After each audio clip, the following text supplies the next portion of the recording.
چونکہ ہم تفصیل میں نہیں جانا چاہتے، مختصراً اس خطبے کے ترجمے سے ہی گزر رہے ہیں، اس موضوع کو بھی اگر فرصت ہو تو پڑھیے گا کہ قرآن نگاہ امیر المؤمنین میں کیا ہے۔ تو خطبہ نمبر 174 میں ہم جہاں پہنچے تھے، جناب امیر علیہ السلام کے آخری الفاظ جو گزشتہ سیشن میں عرض کیے تھے، وہ ایک جملہ اسے دہرانا چاہتا ہوں، وَتَوَجَّهُ إِلَيْهِ بِحُبِّهِ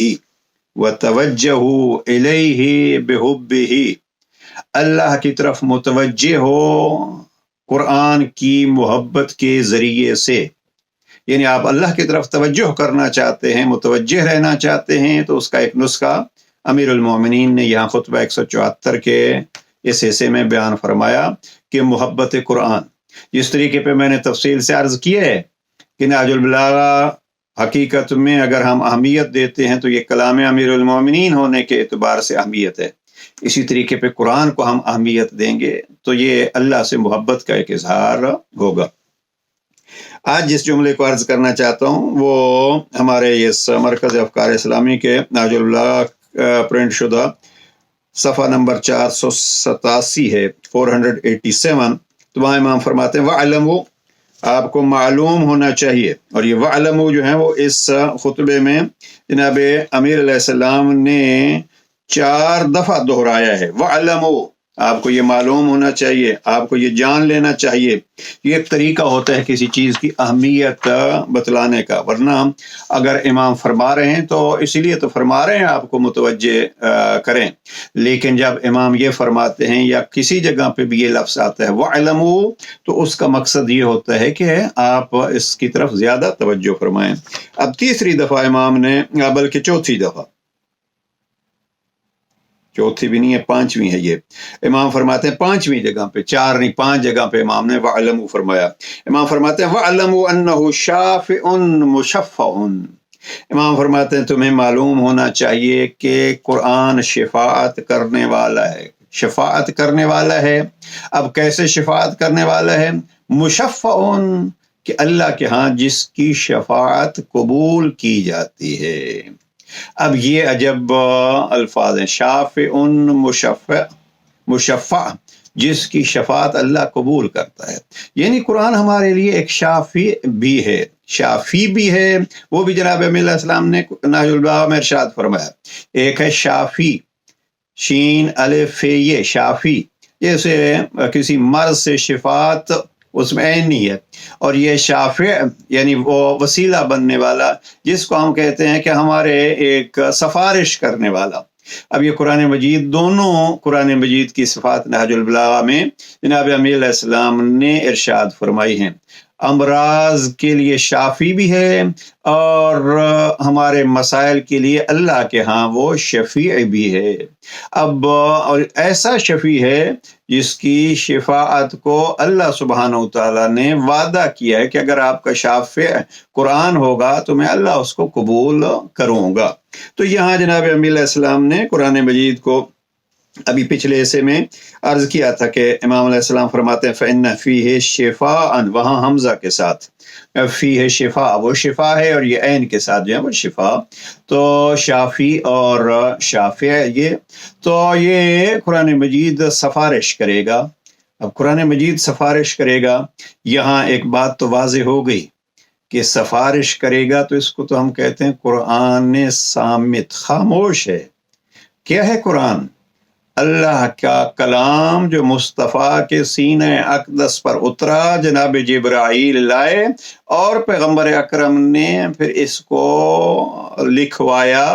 اب اس لکھے ہوئے الفاظ جو کاغذ پہ تحریر ہیں وہ بھی شفاعت کر سکتے ہیں، اللہ ان کی شفاعت قبول کرتا ہے۔ اب یہ کیا بات ہے کہ بحثیں چلتی ہیں کہ آیا نبی اکرم اور امیر المؤمنین اور ائمہ ہدی آیا یہ شافع ہیں یا نہیں ہیں؟ اب یہ چیزیں جو ہم اسی ایک لفظ سے ہم ثابت کر سکتے ہیں کہ اگر جس کے دل پہ قرآن اترا ہے، اس کے دل پہ اترنے والے قرآن اگر امیر المؤمنین کے فرمان کے مطابق شافع ہے تو وہ ذات گرامی بھی، یا پھر امیر المؤمنین کے لیے جناب پیغمبر اکرم نے یہ فرمایا علی مع القرآن والقرآن مع علی، تو اب یہ بھی شافع ہوں گے، اور جناب امیر علیہ السلام کا ایک فرمان اس میں آئے گا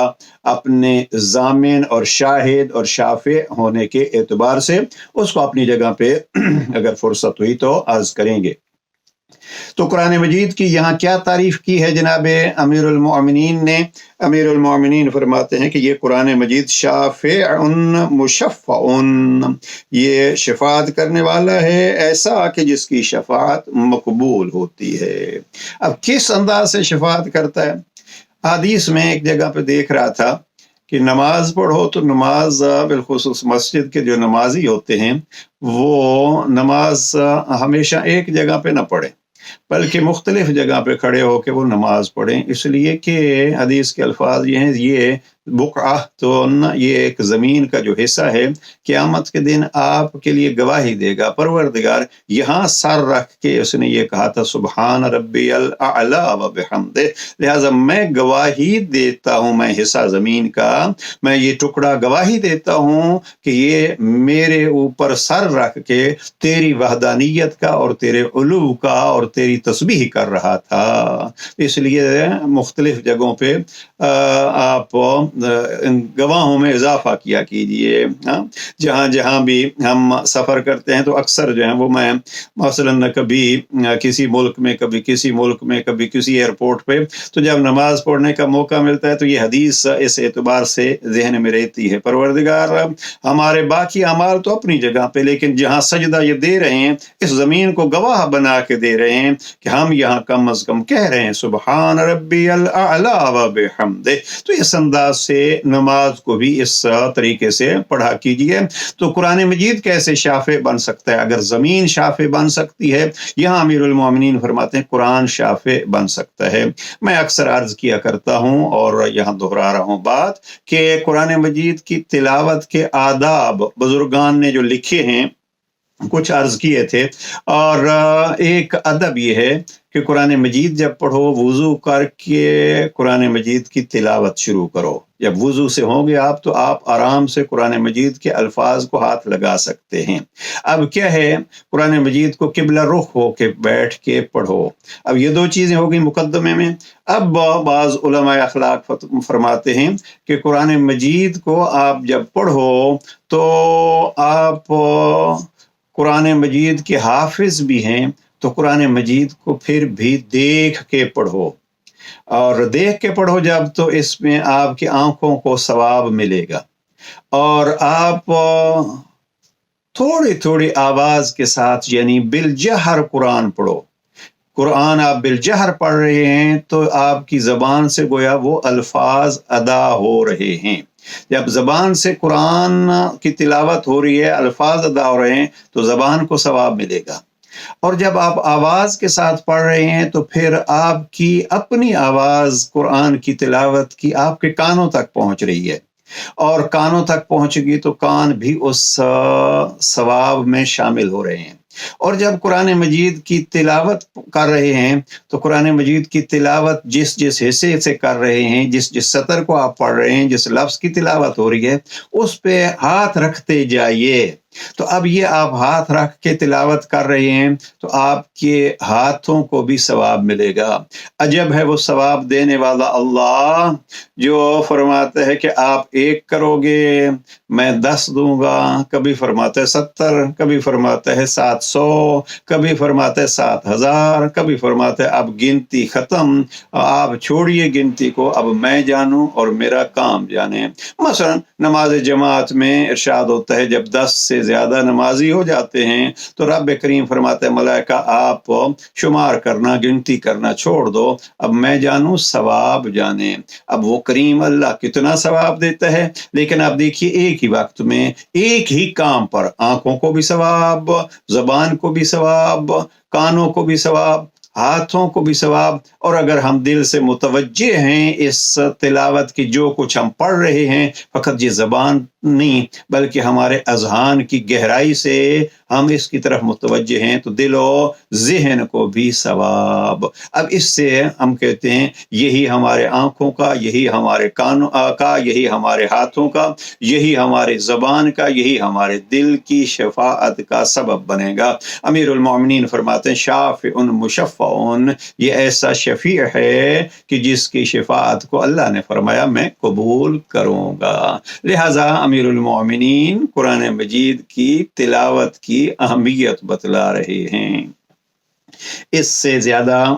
آپ کو زحمت نہیں دینا چاہتا۔ یہ لفظ جو ہے وہ شافع جناب امیر علیہ السلام نے کہاں کس انداز میں بیان فرمایا ہے، یہ نہج البلاغہ کا اور قرآن مجید کا موضوع ہے۔ لہذا کبھی کوئی اعتراض کرے تو میں اکثر یہ عرض کرتا رہتا ہوں الجا مت کیجئے، جن کی شفاعت قرآن کرتا ہے وہ کرتا رہے۔ اور آگے پھر امیر علیہ السلام فرماتے ہیں وقائل مصدق، اور یہ قرآن مجید ایسا بولنے والا ہے، ایسا کہنے والا ہے، ایسا بات کرنے والا ہے کہ جس کی بات کی سچائی کو ہی اللہ تصدیق فرماتا ہے۔ اب وہ کبھی شروع میں یہ آیت آ گئی ذالک الکتاب لا ریب فیہ، اس میں کسی قسم کا کوئی شک و شبہ نہیں ہے۔ تو یہ ایسا بولنے والا ہے کہ جس کے بول کی تصدیق اللہ فرماتا ہے۔ اور پھر امام فرماتے ہیں کہ فقط قرآن مجید شافع نہیں ہے، وَأَنَّهُ مَنْ شَفَعَ لَهُ الْقُرْآنَ يَوْمَ الْقِيَامَةِ شُفِعَ فِيهِ، کہ قیامت کے دن جس کی یہ شفاعت کرے گا وہ اس کے حق میں مانی جائے گی۔ وَمَن مَحَلَ بِهِ الْقُرْآنُ يَوْمَ الْقِيَامَةِ صُدِّقَ عَلَيْهِ، اور اس روز جس کے عیوب بتلائے گا تو اس کے بارے میں بھی اس کے قول کی تصدیق کی جائے گی۔ وَمَن مَحَلَ بِهِ الْقُرْآنُ يَوْمَ الْقِيَامَةِ، جس کے بارے میں قرآن مجید گلہ کرے گا، شکوہ کرے گا، اس کا کوئی عیب بیان کرے گا۔ ایک بڑا عیب قرآن مجید یہی بیان کرے گا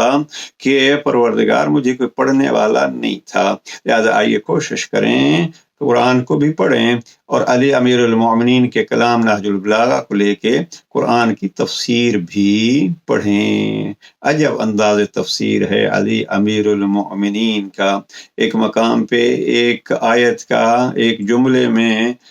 تفسیر بیان کی، انا للہ و انا الیہ راجعون، ہم اللہ کی طرف سے آئے ہیں، اللہ کی طرف پلٹ کے جانا ہے۔ امام فرماتے ہیں انا للہ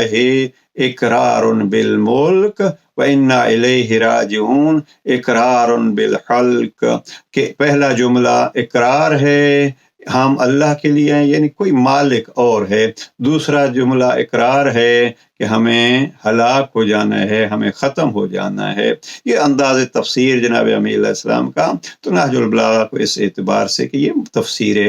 قرآن ہے۔ بہرحال یہ اگر شافع ہے تو شاکی بھی ہے۔ بس دعا کیجئے پروردگار قرآن مجید کو ہمارے لیے شافع بنائے، ہمارے لیے شاکی نہ بنائے۔